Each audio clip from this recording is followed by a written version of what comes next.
Hello hi नमस्कार। Rajendra education centre में आप सभी का स्वागत है। रिसेंटली आप सभी ने देखा होगा जो नेपाल चीन बॉर्डर है, हिमालयन रीजन में बहुत भारी सी बाढ़ आई है, जिसमें नेपाल के लगभग 157 से ज़्यादा लोगों की मौत हो गई है और सैकड़ों लोगों की तादाद से लोग मिसिंग हैं, जिसमें इंडियंस भी हैं, फॉरेनर्स भी कुछ हैं जो कि बहुत भारी मात्रा में मिसिंग हैं।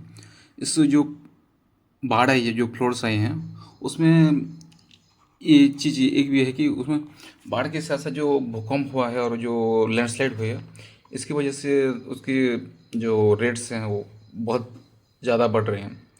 इसलिए डेथ रेट्स भी 157 अभी के ये रिसेंटली जो कल की आज सुबह की न्यूज़ है उसमें 157 बताई गई है। ये आगे और भी बढ़ सकती है।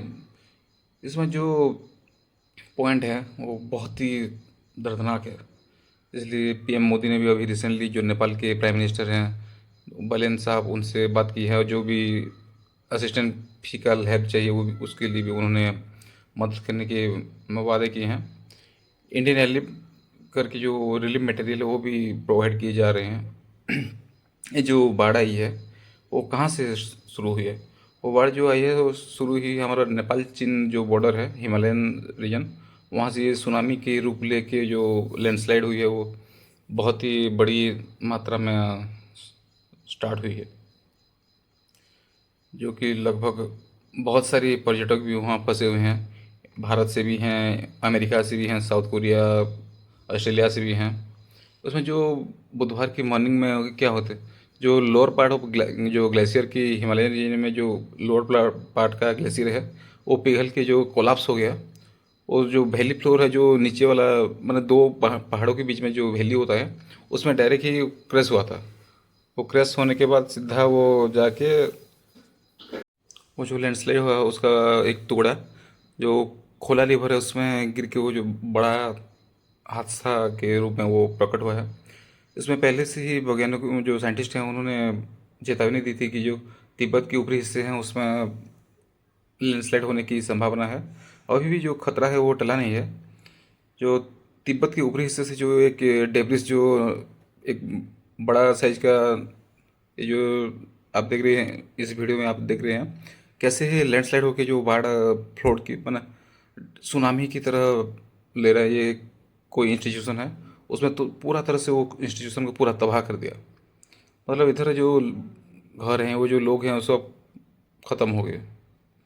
ये जो हमारा लैंडस्लाइड प्लस स्टार्टिंग होता है वो ऊपर जो टॉप ऑफ द हिल, उधर से वो खोला रिवर के जो पास है उसमें से आके वो नेपाल के बॉर्डर पोर्ट को जो गायरिंग बॉर्डर पोर्ट और त्रिशूली रिवर के उधर से आके ही वो बड़ा फ्लोड का रूप लिया था, जिसमें बहुत ही लोगों की जान मान की हानि हुई है। बहुत ही डेंजरियस सिचुएशन क्रिएट हो गया है अभी नेपाल में। इसी वजह से हिंदुस्तान में हमारा जो बिहार स्टेट है, यूपी बिहार, उस तरफ भी कुछ डेंजरस सिचुएशन है। जो जो रिवर है उसमें बाढ़ आने की चेतावनी दी गई है। बहुत ही डेंजरस सिचुएशन है अभी नेपाल के। और उनका जो इंफ्रास्ट्रक्चर डैमेज है वो भी अरबों खरबों का नुकसान हो गया। जो उनका हाइड्रो पावर प्रोजेक्ट थे वो भी तबाह हो चुके हैं। चीन से जो उनका ट्रेड का जो मेन डोर था वो भी ध्वस्त हो चुका है। जो उनका गिरोंग पोर्ट है वो भी ठप हो चुका है। लगभग उनके 40-50 किलोमीटर से ज़्यादा जो हाईवे है, उन सभी हाईवे की पूरा तबाह हो चुकी है। इसलिए हिंदुस्तान में जो सीमा सशस्त्र बल है, एसएसबी, उन्होंने टोटल जो 1751 किलोमीटर नेपाल इंडिया बॉर्डर जो है, इंटरनेशनल बॉर्डर, उसमें जो प्रॉपर प्रिपरेशन होके वो प्रिपेयर होके बैठे हुए हैं जो रेस्क्यू ऑपरेशंस के लिए। जो भी जब भी उनका ज़रूरत पड़ेगा उनको बुला लिया जाएगा। खुशी और नारायणी रिवर के जो बेसिन्स हैं उधर भी कुछ बाढ़ आने की भी पॉसिबिलिटी है, इसलिए उसका भी कुछ तैयारी करके हुए बैठे हुए हैं लोग। ये जो बाढ़ आई है वो ग्लेशियर और लैंडस्लाइड दोनों मिल जाने के बाद वो बड़ा ही भयंकर रूप ले लिया है, इसलिए ज़्यादा ही जान मान के हानि हो रही है। इसमें अरबों खरबों का नुकसान। कुछ लोगों के कहना भी है कि जो ईस्टर्न डिस्टर्बेंस भी लिंक है इस नेपाल फ्लोट में, उनका कहना है, लेकिन उसका कोई भी साबित नहीं हुआ अभी तक। इन्वेस्टिगेशन चलेगा, अंडर इन्वेस्टिगेशन है। इन्वेस्टिगेशन होने के बाद ही पता लग पाएगा कि एक्चुअली में कुछ वेस्टर्न डिस्टर्बेंस है या फिर कोई नेचुरल कैलामिटी है। इस सब अभी कुछ क्लियर नहीं हुआ है। ये बोले हैं कि सीनियर आईएमडी ऑफिशियल के सोर्स से ये बताया गया है। अभी कुछ इसके पुख्ता सबूत नहीं है हमारे पास, और किसी भी गवर्नमेंट के पास क्लियर डाटा नहीं है। वो इन्वेस्टिगेशन होने के बाद ही पता चलेगा कि क्या सच है क्या झूठ है।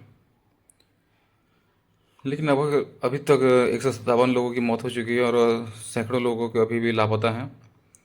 ये एक ऐसा भयंकर दृश्य है कि आप दौड़ रहे हैं और पीछे आपकी मौत आ रही है, उस टाइप का एक भयंकर दृश्य है, जिसमें कि हजारों से ज़्यादा टूरिस्ट हैं, कुछ सैकड़ों फॉरेन टूरिस्ट भी हैं।